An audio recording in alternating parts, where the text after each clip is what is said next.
We're live from New Delhi. You're watching DD India Live, India's voice to the world. I'm Lipakshi Khurana. Coming up in the next 30 minutes. Indian government blocks over 100 websites involved in organized investment or task-based part-time job frauds.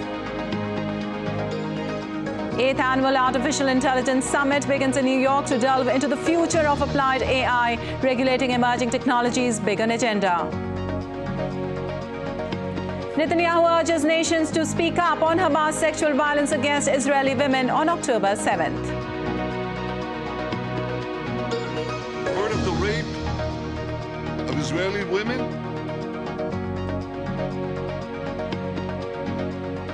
Where the hell are you?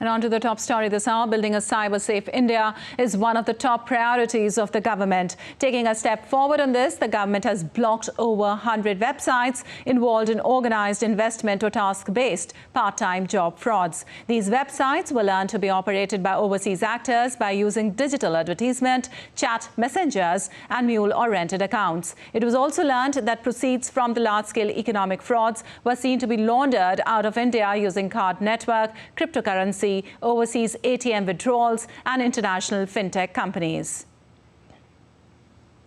And for more on this, we have our correspondent Arun Sharma with us. Arun, a big step taken by the government, building a cyber-safe India is one of the top priorities of the government. Can you tell us why was the action taken and what are going to be the repercussions?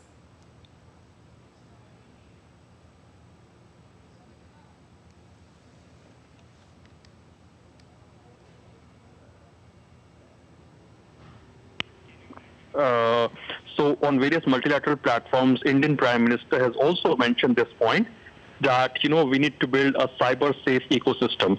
So in that direction, primarily, India has blocked over 100 websites, that were indulged in cyber frauds.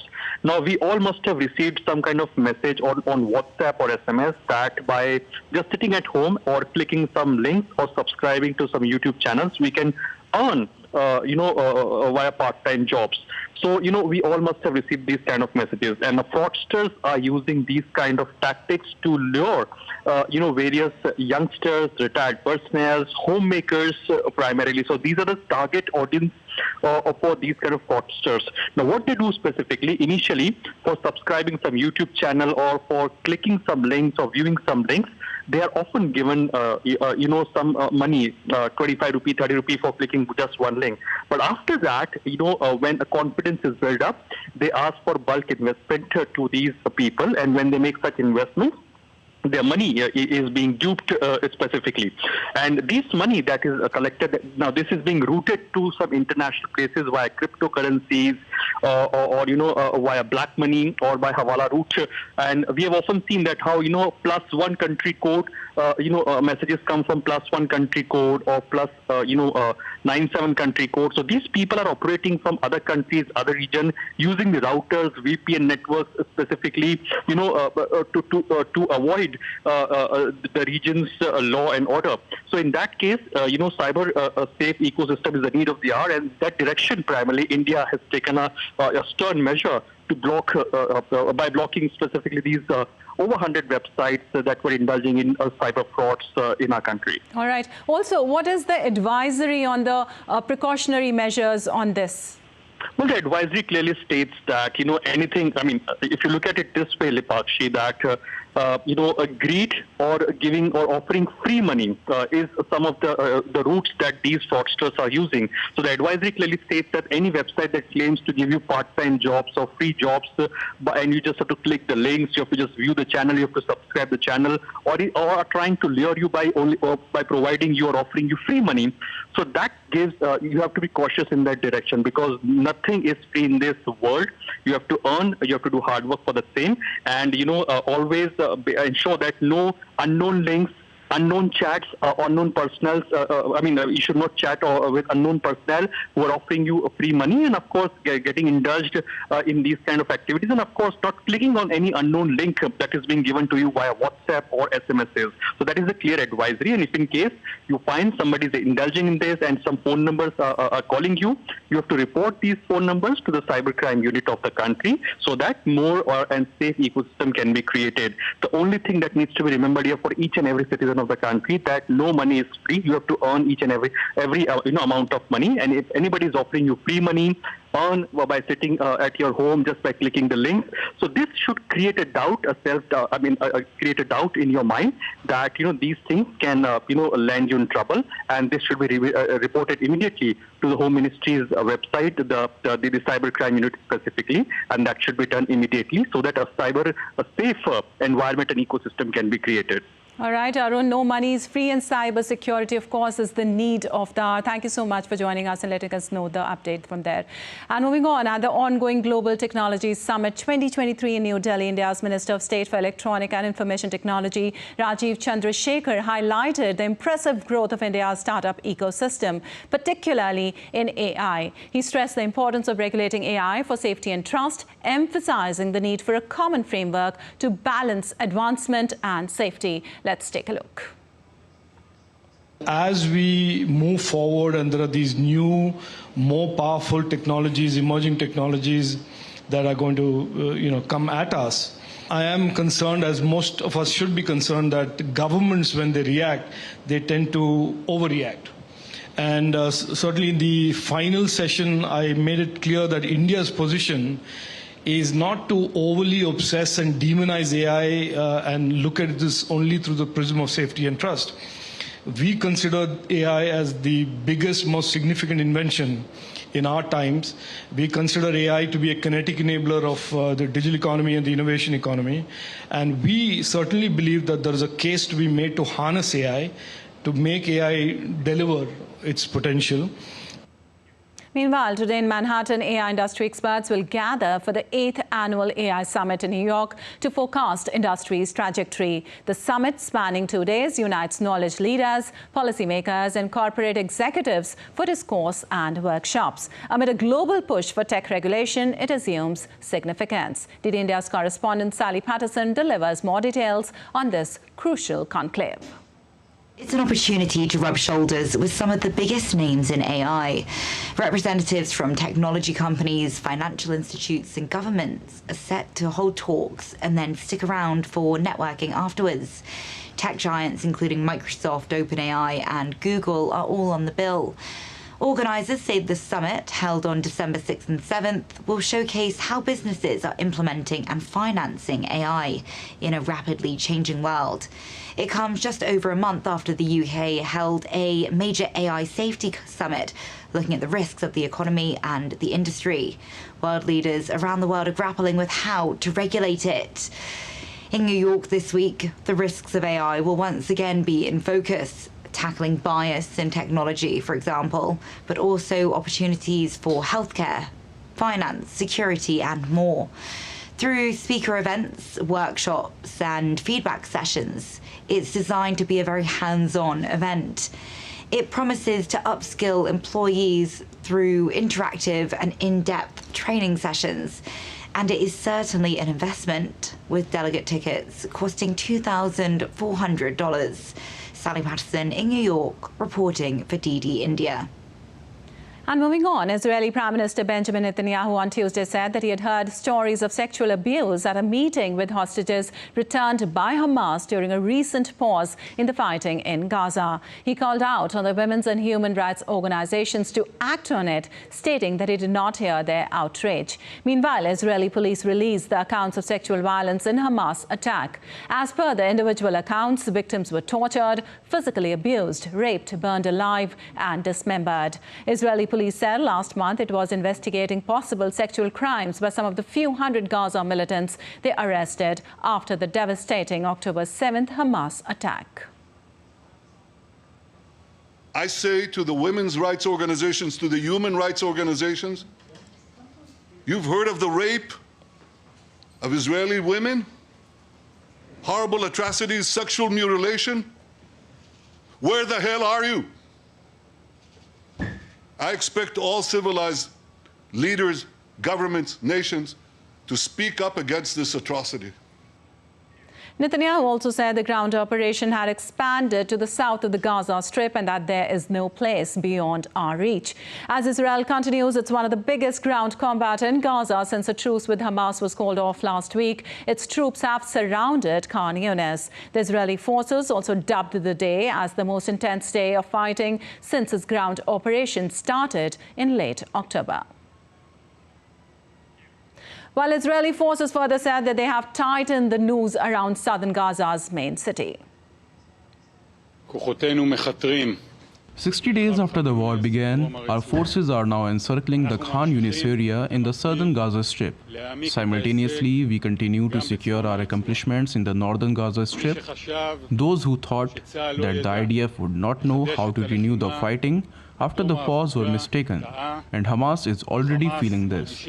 Many Hamas operatives, including senior commanders, have been eliminated in recent days. And the International Red Cross President Mirjana Spoljaric traveled to Gaza on Monday, where she called for a military de-escalation in Gaza and for all sides to find solutions other than military to end the conflict. The majority of people I met today have been displaced several times. I met people who have lost limbs because they needed to evacuate between treatments, and they lost a hand or a foot because they couldn't be treated in the hospital where they arrived first. I was told today that the North has lost its entire surgical capacity. We have to find solutions to this. We can't turn away from what is evidently a moral failure in the face of the international community. I'm calling on all parties, on everyone who has an influence, to de-escalate and to find the military solutions to what is an immense suffering of the people on both sides. We have to protect the rights of the people. We have to protect the rights of the civilians. We have to protect the rights of the detainees. We have to protect the rights of the hostages. Meanwhile, the U.S. will impose visa bans on extremist Israeli settlers following attacks against Palestinians in the West Bank. It's a rare rebuke from the Biden administration for its Middle East ally. DT India's correspondent Nick Harper shares more details from Washington. The U.S. State Department says that anyone involved in undermining peace, security or stability in the occupied West Bank will now face visa restrictions. The ban can also be extended to individuals' family members, according to the U.S. Secretary of State Antony Blinken. It follows repeated warnings from Washington that Israel must curb violence by Israeli settlers against Palestinians. Blinken said the US had underscored to the Israeli government that it needs to do more to hold accountable those who perpetrate violence. The restrictions begin with immediate effect, and the State Department says more could be added in the coming days. It means anyone who's committed violence who already has an existing US visa will be told it's been revoked. Dozens of Israelis are expected to be affected by the new restrictions. The UN says attacks against Palestinians has more than doubled since the Hamas attack on October the 7th. Israel has occupied the West Bank since 1967. That was the Middle East War. It's an area that Palestinians say should be at the core of an independent Palestinian state. In the decades since, Israel has built Jewish settlements, something that many countries rule as illegal. The punishment is a rare one, with the Biden administration staunchly backing Israel since the Hamas attack. But in recent days, Washington has intensified calls for the Israeli government to limit civilian casualties as its forces extend their campaign into the southern part of Gaza Strip. Nick Harper in Washington, reporting for DD India. Well, the European Union is facing a huge risk of terrorist attacks during the Christmas period, the bloc's Home Affairs Division warned on Tuesday. Ahead of a meeting of EU Home Affairs ministers in Brussels, the Union's Home Affairs Chief, Ylva Johansson, has said that with the war between Israel and Hamas and the polarization it causes in our society, with the upcoming holiday season, especially Christmas, there is a huge risk of terrorist attacks in the European Union. Johansson's assessment is based on the steep increase in extremist propaganda propaganda circulating online, as well as the rising threat level in member states amid recent attacks in Belgium and France. War between Israel and Hamas and the polarization it causes in our society. With the upcoming holiday season, there is a huge risk of terrorist attacks in the European Union. We saw recently in Paris, unfortunately we have seen it earlier as well. We will now make available additional 30 million euros for protection of, for example, places of worship in this situation. And the Australian government on Wednesday urged the opposition to support legislation regarding immigration detainees released after a landmark ruling by the country's top court. In a ruling last month, Australia's High Court had spoken about unlawful detention, as there was no real prospect that the detainees could be removed from Australia. The ruling had overturned a 20-year-old ruling regarding the same issue. The proposed law will allow the government to refer non-citizen detainees to judges who will decide whether they pose a risk to the community. And the death toll from Indonesia's Merapi volcano eruption has left 22 people dead and one still missing. Search operations have resumed today for the one remaining missing climber. Informing further, officials said that they are now evacuating the dead bodies from the peak of Merapi. Rescuers have also found more climbers who died near the crater on Tuesday. Well, members of the SAG-AFTRA Actors Union have approved a 3-year contract with major studios on Tuesday. This officially 6 months of Hollywood labor disputes and strikes that halted film and television production. SAG-AFTRA said 78% of votes were in favor of agreement, which provides for pay raises, streaming bonuses and guardrails around the use of artificial intelligence in filmmaking.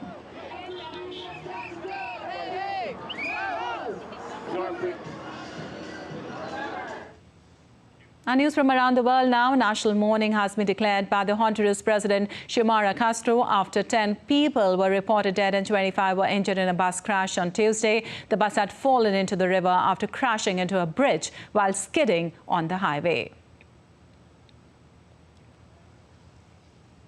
Supporters of Peruvian former President Alberto Fujimori held celebrations after court's order for his immediate release while upholding his pardon sentence. He had been serving a 25-year sentence on the charges of human rights abuse and corruption. The victims' families suspect a political ploy behind his release. Fujimori had been granted pardon in 2017.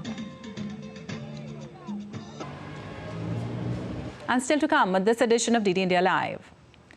Cyclone storm Mijmom weakens over central coastal Andhra Pradesh. Heavy rains leave trail of deluge and disruption.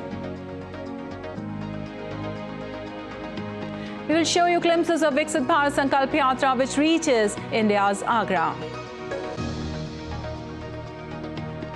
In women's cricket, India and England begin their T20 series with the first T20 at the iconic Wankhede Stadium in Mumbai today.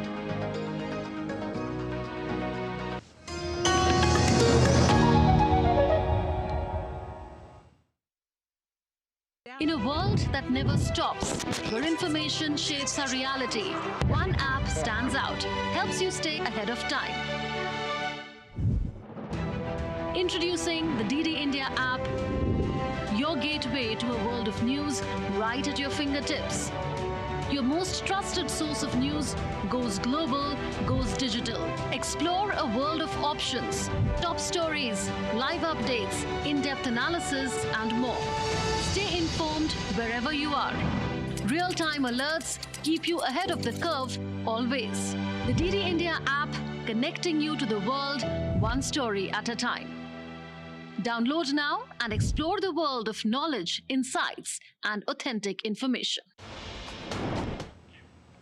Welcome back. You're watching DD India Live. I'm Lipakshi Khurana, and moving on. A defense cooperation agreement is to be signed between Sweden and United States. U.S. Secretary of Defense Lloyd Austin and Swedish Defense Minister Pal Johnson met at the Pentagon before signing the agreement on Tuesday. The agreement comes as the Nordic country strengthens military alliances as it waits for approval from Turkey and Hungary to join NATO.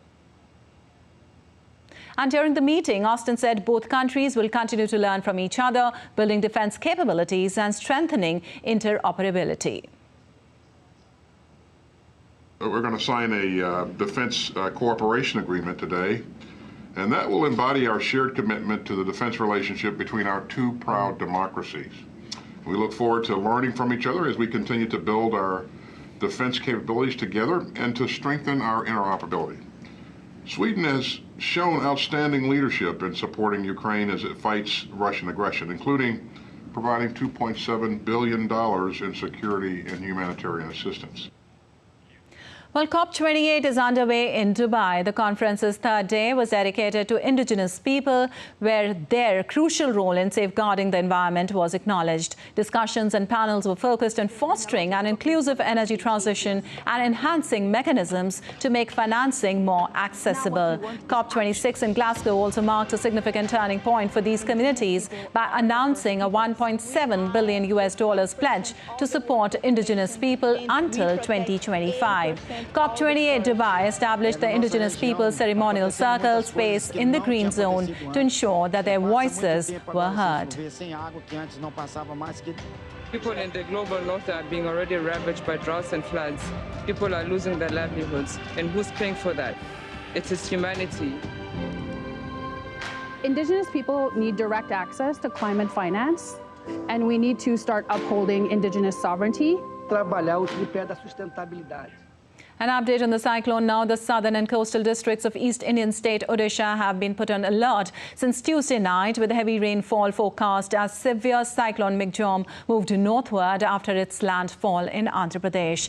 With at least 12 people reportedly killed, caution has been sounded in the western coastal states of India. According to the India Meteorological Department latest update, MJ has weakened into a deep depression over central coastal Andhra Pradesh. It's positioned approximately 100 km north-northwest of Bapatla and 50 kilometers southeast of Khammam, the IMD said. The system is anticipated to further lose intensity, transforming into a depression within the next 6 hours and eventually downgrading into a well-marked low-pressure system during the subsequent 6 hours, the Met Department said.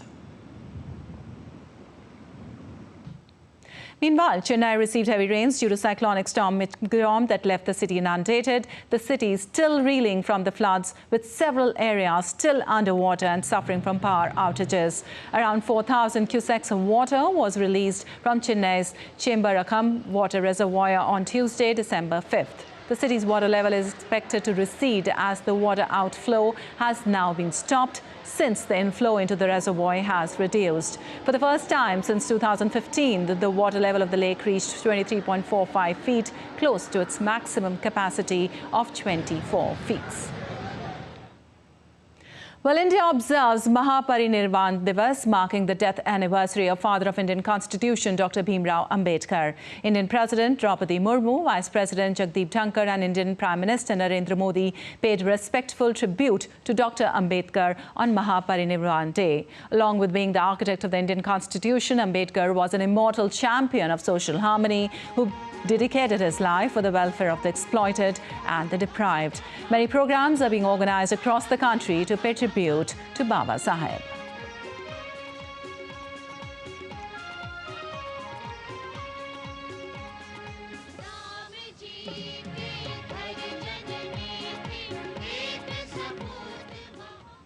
Well, moving on, the government has lashed out at the opposition for using foul language and blaming the EVMs for the recent electoral losses. Addressing a press conference, Indian Union Minister of Information and Broadcasting Anurag Thakur questioned Rahul Gandhi's silence and said the opposition spreads casteism and regionalism to gain votes. देश को बांटने वाली सोच आखिरकार कांग्रेस क्यों ला रही? कभी आप जातिवाद फैलाते हो तो कभी क्षेत्रवाद फैलाते हो। जब जातिवाद पर आपको वोट ना मिले तो आप नॉर्थ और साउथ करना शुरू कर दो। आपके सांसद ट्वीट करें द साउथ। आप उत्तर प्रदेश के लोगों पर बार-बार प्रहार करें। आपके सहयोगी दल उत्तर भारतीयों पर टिप्पणी करें और आपके होंठ सिले रहें। ऐसी क्या मजबूरी है जो राहुल गांधी सोनिया गांधी जी की चुप्पी जरूरी है। And now let's take a look at other stories making news today. The joint military exercise between India and Australia, Austra-Hind 2023, is scheduled to conclude today. The exercise was being conducted in Perth from November 22nd. The exercise aims to promote understanding and further strengthen the defence cooperation between the two countries and their militaries.